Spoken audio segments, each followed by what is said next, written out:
I start with Jesus, and in Matthew 24, he gives 4 disciples an inside briefing on his second coming. And in that briefing, he makes a very strange remark. He says, as the days of Noah were, so shall the days of the coming of the Son of Man be.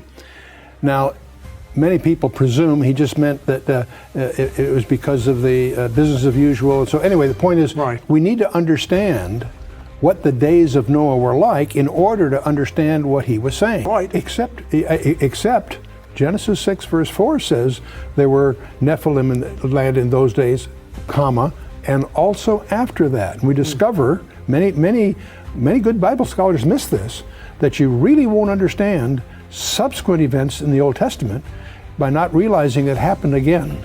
What's going on, guys? In today's video, we are watching Chuck Missler break down the message that Jesus gave to his disciples about his second coming, specifically the word Noah, when Jesus said it would be like the days of Noah on his return. And we've talked about this before on the channel, how in the days of Noah, before the flood, there were fallen angel mixed with human hybrids walking around on this earth called the Nephilim. So if Jesus says it would be like in those days, does that mean we'll have Nephilim walking around in a form in a way where it's culturally accepted as it was back then, because everyone knew what they were, who they were, and maybe have even seen one. So let's hop into today's video. A controversial verse in Genesis 6, which has to do with a prophecy that Jesus said. I start with Jesus, and in Matthew 24, he gives 4 disciples an inside briefing on his second coming. And in that briefing, he makes a very strange remark. He says, as the days of Noah were, so shall the days of the coming of the Son of Man be. Now, many people presume he just meant that it was because of the business as usual. So anyway, the point is, we need to understand what the days of Noah were like in order to understand what he was saying. So that takes us to Genesis 6. And when you jump into Genesis 6, you quickly discover that very few seminaries teach what that passage really says. And so as you get into that Genesis 6, you have to understand the first 2 verses are one sentence, and it deals with this strange goings-on between the fallen angels producing hybrids with humans. And that was so uncomfortable in the early years of the church that it was the understanding of the early rabbis. It was also the understanding of the early church that what it was dealing with was fallen angels cohabiting with human women producing a strange hybrid offspring. But when you get to about the 5th century, that was a very uncomfortable posture.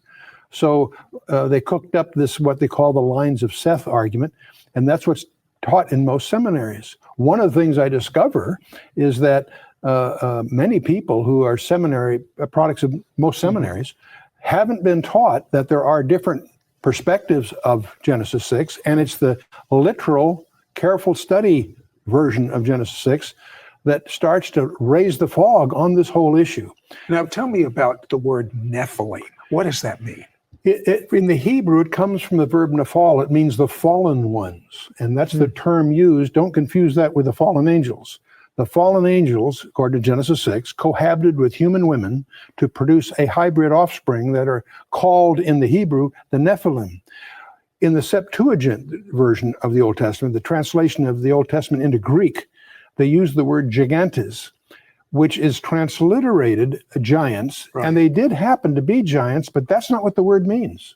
The word actually means, in the Greek, the earthborn.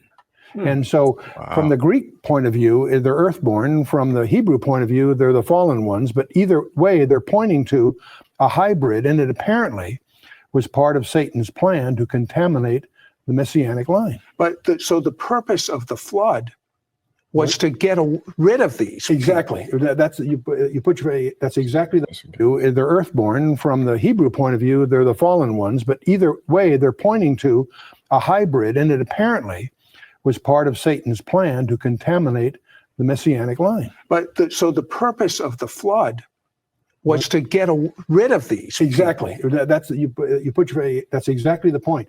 You study verse 9 of Genesis 6. It speaks of Noah that his genealogy was untainted, unblemished. And apparently it was a distinctive in that sense. He may not have been the only one unblemished, but the fact that he was unblemished qualified him for what God was going to do, among other things. But the point is, the whole issue that God chose to do was to save 8 people in the ark and erase the blackboard, so to speak. Okay, but if the blackboard was erased, then we don't have to fool with them today. If they were all destroyed. Except Genesis 6 verse 4 says there were Nephilim in the land in those days, comma, and also after that. And we discover, many good Bible scholars miss this, that you really won't understand subsequent events in the Old Testament by not realizing it happened again. When God in Genesis 15 and Genesis 17 confirms the land covenant to Abraham, he tells Abraham that he and his descendants are going to be away for 400 years, but after 400 years, they're going to return. That gave Satan, who's obviously listening, the realization that he had 4 centuries to lay down a minefield. And that's why when Moses enters the land and he sends his at Kadesh Barnea, he sends in the 12 reconnoiters, if I can call them that. They come back and say, and Numbers 13, verse 33 says they were Nephilim in the land.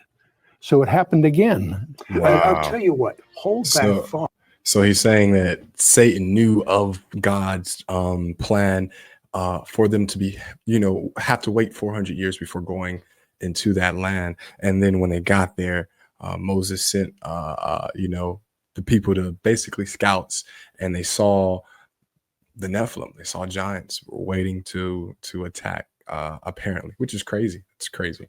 We're out here with Chuck Missler. And Chuck, the only reason you're involved in this is it's a missing ingredient, a missing piece, something that no one looks at in the end times, these UFOs. Are these people around today, in your opinion, these descendants of the Nephilim?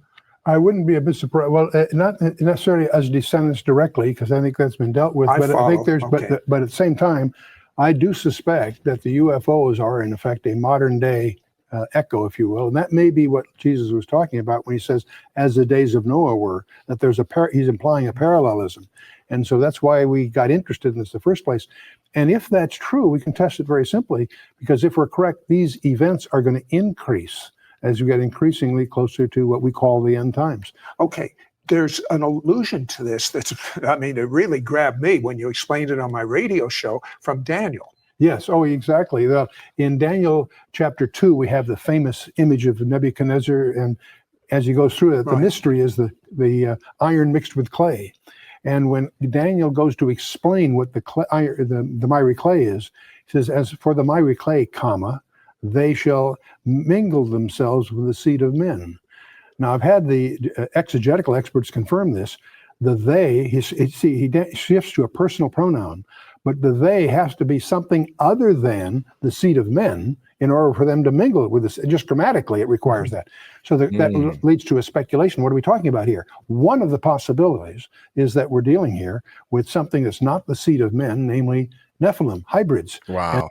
Yeah, I got that even from just like a basic exegesis of reading that scripture, that, if it's talking about the seed of man, then who is the they? Because the they can't be the seed of man. So who is the they? It's the fallen. It's the ones that fell with Satan to come down and procreate with humans and make these fallen mixed breed of craziness, man. Chuck Missler, he's a blessing. Truly, truly appreciate you, Chuck, and everything you've done for, like you said at the beginning, there's not a lot of people talking about this when you go to seminary classes or just even in regular day churches, man. And that's a hint there that there will be a proliferation of hybrids at the end times, because that's what Daniel's talking about. So that's a staggering verse to deal with. You talk about Joshua's assignment to destroy all the people in particular areas that a lot of people wonder about. Yeah, when you read that as a New Testament reader, you're shocked, because God tells Joshua to wipe out every man, woman, and child of 4 key tribes. And that shocks the New Testament reader, because we don't understand that there is a gene pool problem again. We understand Genesis 6, the flood of Noah, was dealing, among other things, with a gene pool problem in the human predicament. What we don't realize is that Satan had again laid down a minefield in Canaan, because when he found out from God's revelation to Abraham that his descendants would be away and then return after 400 years, that gave Satan 400 years to lay down a minefield. When you study the book of Judges geographically, you discover that they didn't follow through in certain areas to wipe out their instructions. The places they missed was a place called Bashan. We call that the Golan Heights today. There's other areas, the central part, that we would call Judea and Samaria, but now it's called the West Bank. West Bank. And there's the third area, a place called Gaza. And you stand back from that and you realize those areas where they failed to follow through in the book of Judges are the same areas that are under dispute today. And you begin to realize that there's a demon overlay on human history here that we need to understand. And that's my next question. In your opinion, are we talking about aliens from foreign planets, or are we talking about demons? Well, first of all, I don't believe that even J. Allen Hyde and Jacques Vallée concluded they're not intergalactical for a number of good physical reasons. We believe they're hyperdimensional, they're demonic. They also pretend to be something they're not. That means that one of their tools is deceptions. And so that gives us a perspective of where they stand biblically. I believe that they are real today and that they are demonic in their root purpose. And so that creates a danger to anyone that isn't tutored in this area. And that's one reason that we include it in our materials in terms of our own spiritual hygiene. All right, guys, I'm gonna have to end it there, man. Dude, I really think you guys should go watch this video in its entirety. The link for it will be in the description. It's crazy videos. They get into some more discussion about UFOs and if UFOs are demonic or, if they're really just space aliens, but we all know they're demons. You gotta know, if you know, you know. But I really appreciate you guys watching, man. If this video blesses you in any way, like and subscribe, guys. It really helps us out a bunch. Really pushes the content to more people to get it in front of them. And if you want to support the channel any further than that, guys, go check out our merch at jesusandjapan.store. We got some fire hoodies, t-shirts, tank tops, all that good stuff, guys. Man, it really helps us out. So appreciate all you guys who have supported. If you want to support, use code Holy Spirit at checkout for 20% off, guys. Appreciate you. Have a blessed day.